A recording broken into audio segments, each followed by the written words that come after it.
మీ business ఏదైనా మీ ఊర్లో promotion చేయాలంటే అది సుమన్ టీవీతోనే సాధ్యం. ఇప్పుడే సంప్రదించండి.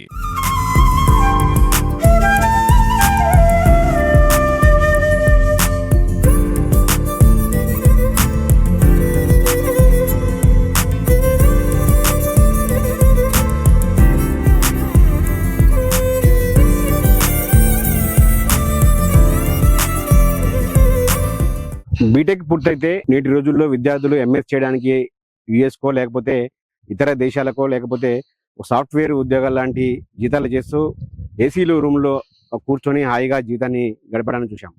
కానీ ఇప్పుడు మనం మీకు పరిచయం చేయబోయే రైతు మాత్రం బీటెక్ తర్వాత తన కాళ్ళపై సొంతంగా నిలబడుతూ అదేవిధంగా 10 మందికి ఉపాధి కల్పించాలనే లక్ష్యంతో ఒక ఫిషరీస్ హ్యాచరీస్ని ఏర్పాటు చేసి చేప పిల్లలను రైతులకు అదేవిధంగా ఇంకా ఏదైతే చేపల చెరువుల వాళ్లకు విక్రయిస్తూ ఉపాధి పొందుతున్న ఒక యువ రైతునైతే మీకు పరిచయం చేయబోతున్నాం.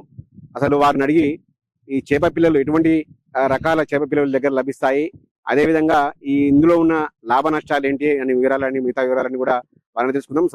నమస్తే మనోజ్, బాగున్నారా? ఓకే, బీటెక్ చదివిన మీ క్లాస్మేట్స్ కావచ్చు, మిగతా వాళ్ళు కావచ్చు, అంత యూఎస్ వెళ్ళడానికో ఎంఎస్ చేయడానికో ప్రిఫర్ చేస్తారు. మీరు ఇటు ఈ రంగం వైపు రావడానికి కారణం ఏంటి ఉద్దేశం? అంటే ఇది మాకు 2009 నుంచి చెరువులు ఉన్నాయి మా ఫ్యామిలీకి. ఇంకా నేను బయటికి వెళ్ళి చదువుకునే బదులు ఎక్కడైతే నేను ఉద్యోగం చేయాల్సిందే కదా, చేసే బదులు ఇంకా నా ఫామ్ లో నేను చేసుకుంటే నాకు అంత ఉంటుంది అని చెప్పేసి ఇది బిల్డ్. అంటే ఎంతకాలం అయింది మీరు ఈ హ్యాచరీ ఫిషరీకి సంబంధించి చేప పిల్లల విక్రయం స్టార్ట్ మొదలు కాబట్టి అసలు ఎలా ఉంది? ఎంతకాలం అయింది? మీ దగ్గర ఎటువంటి రకాల చేప పిల్లలు ఉంటాయి? మేము యాక్చువల్గా చెరువు 9 వచ్చేసి 2009 నుంచి మేము చెరువులు చేస్తున్నాం. ఈ చేప పిల్లల హ్యాచరీ పెట్టింది 2019 గవర్నమెంట్ సహకారంతో చేప పిల్ల హ్యాచరీ పెట్టడం జరిగింది. అప్పటి నుంచి కంటిన్యూస్ గా నడుపుకుంటూనే వస్తున్నాం. ఒక కరోనా టైంలో ఒక మధ్యలో 1 ఇయర్ ఆగి మళ్ళీ అంత కంటిన్యూస్ నడుపుకుంటూ వస్తున్నాం. ఇక్కడ అమ్మేది వచ్చేసి రవ్వ, బొచ్చ, గెడ్డి చేప, బంగారు తీగ, రూప్ చేందు, ఈ 4 నుంచి 5 రకాల మధ్యలో అమ్మడం జరుగుతుంది ప్రతి సంవత్సరం. ఇప్పుడు ధరలు ఎలా ఉంటాయి? అంటే రైతులకు ఎలా విక్రయిస్తుంటారు? అంటే పిల్లల లాగానా లేకపోతే పీసులు లాగానా లేకపోతే వెయిట్ బట్టి ఎలా? పిల్లల లెక్కన పిల్లలు ఇంచు అంటే 2 ఇంచుల నుంచి అమ్ముతాం పిల్ల. ఇంకా ఇంచు అంటే మన ప్రాంతంలో ముఖ్యంగా తెలంగాణ ప్రాంతంలో రవ్వ, బొచ్చని ఎక్కువ ప్రిఫర్ చేస్తుంటారు. వాటి ధర ఎంత ఉంటుంది మీ దగ్గర? ఇంకా మన దగ్గర ఇంచుకు రూపాయలు లెక్క తీసుకుంటాం. అంటే ఇప్పుడున్న తౌడు రేటుకి కానీ, ఫీడ్ చెక్క రేటుకి కానీ వీటికి అనుకొని మా మెయింటెనెన్స్ అంతా తీసుకొని ఇంచుకు రూపాయలు అట్లా తీసుకుంటాం. Okay okay. అంటే అసలు ఈ హ్యాచరీస్ పెట్టాలనే ఆలోచన ఎలా వచ్చింది? అంటే ఇంతకుముందు చేపల చెరువులు ఉన్నాయి, అది ఓకే.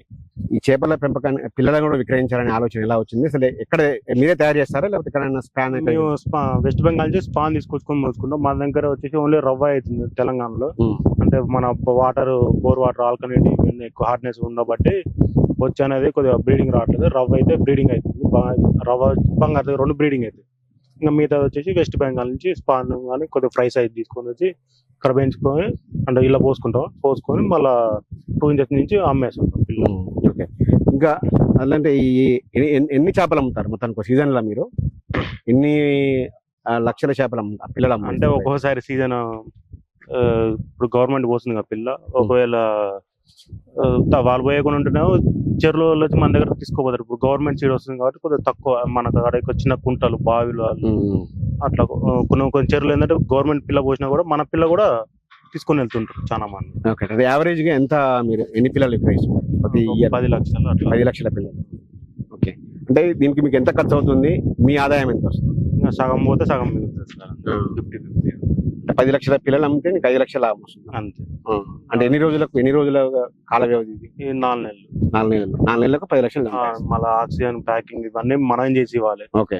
ఎవరన్నా ఇట్లా ఒక 10,000 పిల్ల తీసుకోకపోతే వాళ్ళకి మనం ట్రాన్స్పోర్ట్ ఫ్రీ ఇవ్వాల్సి వస్తుంది ఒక్కోసారి. ఓకే. ఇంకా బయట పరిస్థితులను బట్టి మనం ప్యాకింగ్ ఉంటుంది. అంటే బయోలో వాళ్ళకి ఒక 100 పిల్ల, 200 పిల్ల కూడా అట్లా ప్యాకింగ్ చేసి ఇస్తుంటాం మేము. ఓకే. అంటే ఎంత వెయిట్ ఉంటాయి మీరు అమ్మినప్పుడు? ఎంత వెయిట్ ఉండాలి పిల్లలు? ఎంత వెయిట్ వరకు పెంచి మీరు అమ్మేస్తారు? మీ ఇంచెస్ ఉంటాయి పిల్లలు. ఇంచెస్ 2 ఇంచెస్ నుంచి స్టార్టింగ్ అమ్ముతుండే. ఏంటంటే అవి ప్యాకెట్ లో మనకు సెట్ అవుతాయి. ఎవరికైనా దూరం నుంచి ఇక్కడి నుంచి ట్రాన్స్పోర్ట్ ఒక హైదరాబాద్ పక్కన అవతల మహబూబ్నగర్ ఇట్లా వెళ్ళాలన్నా కూడా ఒక 1000 పిల్ల అట్లా వెళ్ళాలన్నా కూడా మనం ప్యాకింగ్ చేసి ఇవ్వగలుగుతాం. పిల్ల డైరెక్ట్ కార్లో పెట్టి తీసుకుని వెళ్ళిపోవచ్చు. ఓకే. మనం వెహికల్ పెట్టి వాళ్ళకి మీద బర్డెన్ వేయడానికంటే ఇవి బెస్ట్ అన్నమాట. కొద్దిగా పెద్ద సైజ్ 3-4 ఇంచెస్ అడుగుతుంటారు పిల్ల యాక్చువల్. అవి ఏంటంటే ప్యాకింగ్ లో ఓన్లీ ట్రాన్స్పోర్ట్ లోనే వెళ్తాయి, వెహికల్ ట్రాన్స్పోర్ట్ లో. ఇవి చిన్న సైజ్ అయితేనే మనకి Okay. ఇప్పుడు ఇది ఏ రకం అండి? ఇది రూప్ చెంది. రూప్చంద్. అంటే ఇప్పుడు ఎంత ఇదంతా ఎంత కమ్ముతారు ఒక పిల్ల వచ్చేసి? ఇంకా ఇంచెస్ ఇట్లా చూసుకున్నాం ఎట్లా ఇట్లా అంటే 3 ఇంచులు దగ్గర దగ్గర 2.5 3. కొద్దిగా మనకి కొద్దిగా ఖర్చు ఎక్కువైంది అనుకుంటే ఒక 10 రూపాయలు ఇటు అమ్ముతాం. ఓకే. అంటే ఇప్పుడు ఎంత అమ్ముతారు ఈ పిల్ల? ఇప్పుడు ఇది వచ్చేసి 3 ఇంచెస్ ఉంది, 3.5 అట్లా. 3.5 రూపీస్. ఓకే. అంటే ఇదే ఇంకా ఏమేమి రకాలు బంగారు కొర్రమేన్లు ఏమైనా దొరుకుతాయి? కొర్రమేన్ మేము అమ్మ. ఎందుకని కొర్రమేన్ అది అమ్మకపోవడానికి? ఎవరు పెట్టినా లాస్ట్ బిజినెస్ అది. ఎందుకని ఎక్కువ మార్కెట్ లో డిమాండ్ కొర్రమేన్కి కదా? కొర్రమేన్ ఉంటది కానీ వియత్నాం అని చెప్పి అమ్ముతారా, లేకపోతే మేము అక్కడి తెచ్చినాం అని చెప్పేసి ఇంత పిల్లలు అంటే ఇంత పిల్లే మీకు 10 రూపాయలు కూడా చెప్పి అమ్ముతుంటారు. వేసిన ప్రతి ఒక్క రైతు కూడా ఫెయిల్యూర్ అయినట్టు. దాదాపు 100 లో ఒక్కలో 2 సక్సెస్ అయినారు, కానీ దాదాపు చాలా మంది ఫెయిల్యూర్. కొర్రమేన్ క్యాట్ ఫిషింగ్ వచ్చి కొర్రమేన్ లాగా దాన్ని క్రియేట్ చేసి అమ్ముతారంటారు, అది వాస్తవం కాదు. కొర్రమేన్ అమ్ముతారులే కానీ వియత్నాం తెచ్చి అమ్ముతారు, కానీ ఇంతే ఉంటాయి సైజు. 200 గ్రామ్స్ 300 గ్రామ్స్ ఉంటాయి, కొద్దిగా బాగు అనమాట. అంటే ఇప్పుడు ఇది ఈ హ్యాచరీ ఫిషరీస్ హ్యాచరీ పెట్టడానికి ఎంత ప్లేస్ కావాలి, ఎంత పెట్టుబడి అవుతుంది? ఈ హ్యాచరీ అంటే గవర్నమెంట్ వాళ్ళు హ్యాచరీ రన్ చేయడానికి పర్మిషన్ అంటే 5 acres మినిమం ఉండాలి సార్. అని ఇప్పుడు మీరు పెట్టినది సీడ్ ఉంది కదా, సీడ్ పిల్లలు మీది వచ్చేసి మొత్తం 10 acres. ఓకే. 10 acres మా ఓన్ ల్యాండ్. ఎంత పెట్టుబడి ఎంత అవుతుందండి ఖర్చు? పెట్టుబడి అంటే బాగానే అవుతుంది సార్, 30-40 lakhs. 34 lakhs. 34 lakhs లో 10 lakhs వస్తే లాభం లేదు కదా? అంటే మీరు అంటే ఒకటేసారి బల్క్ అమౌంట్ ఇంకా అమ్ముకుంటా మన ఎవరైతే రైతులతోనే మనకి బిజినెస్ మెయిన్. అక్కువ రైతులు ఉంటేనే మనకి బిజినెస్, లేకపోతే లేనట్టే కదా.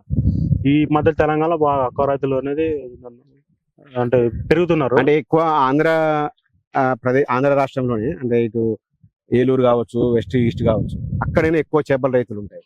మన దగ్గర అంతా ప్యాడీ ఎక్కువ ఉంటుంది. అంటే ఇక్కడ మీరు పెట్టడానికి అంటే అంత ధైర్యం ఎలా చేశారు? అంటే ఎవరు చేయని బిజినెస్ మనం చేయాలి కదా. ఓకే. అందరు చేసే బిజినెస్ మనం చేస్తే మన గుర్తింపు ఏముంటది? ఏముండదు. ఓకే. ఏదైనా కొద్దిగా వెరైటీ అనేది ఉంటే మనం సక్సెస్ అవ్వగలుగుతాం. ఓకే. తొందరగానే లేదు, మాకు ఇంకా టైం పట్టింది, బాగానే చాలా టైం. ఎక్కువ సీజన్ ఎప్పటి నుంచి ఎక్కువ సీజన్ ఎప్పుడు ఏ మంత్ నుంచి? జూన్ నుంచి నవంబర్ డిసెంబర్ వరకు ఉంటుంది సార్. జూన్ నుంచి నవంబర్ వరకు. ఆ టైంలో ఎప్పుడు వచ్చినా కూడా మీ దగ్గర పిల్లలు సీడ్ దొరుకుతుంది. ఇంకా కొత్తగా మిమ్మల్ని ఇన్స్పిరేషన్ గా తీసుకొని యూత్ ఎవరైనా కూడా వచ్చి ఫిషరీస్ ఇది సీడ్ అమ్ముకుంటాము, అది బిజినెస్ పెట్టుకుంటాము అని వాళ్ళకి మీరు ఏం సలహా ఇస్తారు? రావచ్చా? అంటే రిస్క్ అనేది ఉంటది కంపల్సరీ. ఇటు వచ్చి నేను అమ్మటే వాళ్ళ పిల్ల పోసి నేను అమ్ముకోండి నాకు లాభం రాలేదంటే కుదరదు. ఏదైనా వెయిటింగ్, ఓపిక అనేది ఉండాలి. ఓకే.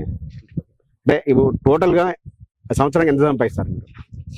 అంటే అన్ని చెరువుల మీద, అన్ని పిల్ల సీడ్ మీద? మెయిన్ ఏంటంటే ఎక్కువ సీడ్ ఎంత పోతే మనకు అంత బిజినెస్.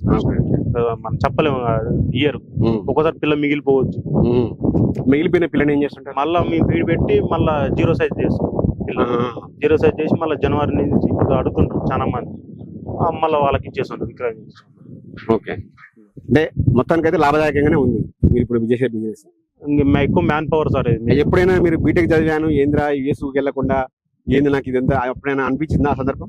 అట్లే లేదు, ఇప్పుడు మాకు నచ్చిన పని మనం చేసుకుంటున్నాం అంటే ఇందులోనే ఉంది మీకు. ఓకే. అంటే బిజినెస్ నడుస్తుంది, నడవకపోతే నేను కూడా ఏం చేయలేకపోతుంది. ఓకే. మనకు పెట్టిన కాంచి కూడా కొద్దిగా ఇబ్బంది అయితే ఏం లేదు ప్రస్తుతానికి. పెట్టిన పెట్టుబడి వరకు వెళ్ళిపోతుంది. అంటే మీకు ఇంకా ఇప్పుడు ఫిషరీస్ సంబంధించిన సైంటిస్టులు మీకు ఏమైనా హెల్ప్ చేస్తున్నారా? వాళ్ళ సలహాలు ఏమైనా తీసుకుంటారా? ఎక్కువ ఎవరు చేస్తుంటారు? మనకి డిపార్ట్మెంట్ నుంచి ఉంటది సహకారం. పాలేరు ఫిషరీస్ డిపార్ట్మెంట్ రీసెర్చ్ స్టేషన్ ఒకటి, కంపసాగరం కేవీకే ఒకటి, ఇక్కడ పోతే మిరాడ కేవీకే ఈ ముగ్గురు, మళ్ళా భానుప్రకాష్ అని చెప్పేసి ఇక్కడ కంపసాగరంలో చేసిండు. ఆయన కూడా వీళ్ళంతా చాలా మంది ఉన్నారు సహకారం. అందరు సహకారం, ఎవరు సైంటిస్టుల సహకారం లేనిది అసలు కుదరదు. మన జ్ఞానేశ్వర్ సార్ అని చెప్పేసి అనంతపూర్లో ఉంటారు సార్, బాగా మంచి సైంటిస్ట్, బుక్స్ కూడా రాశారు 18. వారి సహకారం, అందరి సహకారం ఉన్నారు ప్రస్తుతం మన దగ్గర. ఓకే. 4 నెలలకు 10 లక్షలు సంపాదిస్తారు అంటే అట్లేం లేదు, మన బిజినెస్ నడిచేదాన్ని బట్టి. ఓకే. ఓకే. మనం ఇంతనే లెక్కేసుకోలేము. నెలకు సాఫ్ట్వేర్ ఇంజనీర్ లాగా అమౌంట్ అయితే వస్తుంది కదా మీకు? మీ ఫ్రెండ్స్ బీటెక్ అయిపోయిన వాళ్ళు సాఫ్ట్వేర్ ఇంజనీర్ 1 లక్ష, 1.5 జీతం వస్తుంటది, అంతా మీకు వర్కౌట్ అవుతుంది ఇందులో? అంటే అంత రాదులేండి. ఓకే. అంటే బిజినెస్ ఎక్కువ నడిస్తే మనం ఎక్కువ సంపాదించు, బిజినెస్ నడవాలి. అంటే ఇంకా బిజినెస్ నడవాలంటే మీరు ఏమన్నా రైతులకు దీని మీద ఏమన్నా అవగాహన కల్పిస్తున్నారు? అంటే కొంతమందికి ఏంటంటే ఇంకా మేము ప్రమోట్ చేసుకోవట్లే ఎక్కువ. ఒక్కసారి జస్ట్ మొత్తం మౌత్ పబ్లిసిటీ వెళ్ళిపోతుంది ప్రస్తుతానికి. Okay. మరి అంత డీప్ గా పబ్లిసిటీ అయితే చేయలేదు ఇంతవరకు అక్కడ. ఇది ఆ మనోజ్ చెప్తున్నారు. ప్రస్తుతానికైతే మాకు ఆత్మ తృప్తిగా ఉంది. చేసే వ్యాపారం ఏదైనా కూడా వెంటనే బిజినెస్ చేయగానే వెంటనే అమౌంట్ అయితే రావు. కాకపోతే దీంట్లో కూడా అన్ని వ్యవసాయ రంగంలో ఎటువంటి లాభ నష్టాలు ఉన్నాయి, ఇందులో కూడా ఉంటాయి. కాకపోతే మేము చేసే బిజినెస్ అన్ని అవగాహన ప్రకారం మా ఫ్యామిలీ 10 సంవత్సరాల నుంచి ఇదే ఫీల్డ్ లో ఉన్నాం కాబట్టి వెంటనే ఈ బిజినెస్ అయితే మాకు లాభదాయంగా ఉంది. దీనిపైన ఏదైతే 10 లక్షల వరకు సంపాదిస్తున్నాను, అన్ని ఖర్చులు పోయినని కూడా మనోజ్ చెప్తున్నారు. ఏదేమైనప్పటికీ కూడా మొత్తానికైతే బీటెక్ చదివి ఎక్కడో పనిచేసే బదులు తన ఊర్లోనే తన ఇంట్లోనే ఉంటూ ఉపాధి పొందుతున్నానని కూడా మనోజ్ చెప్తూ ఉన్నారు.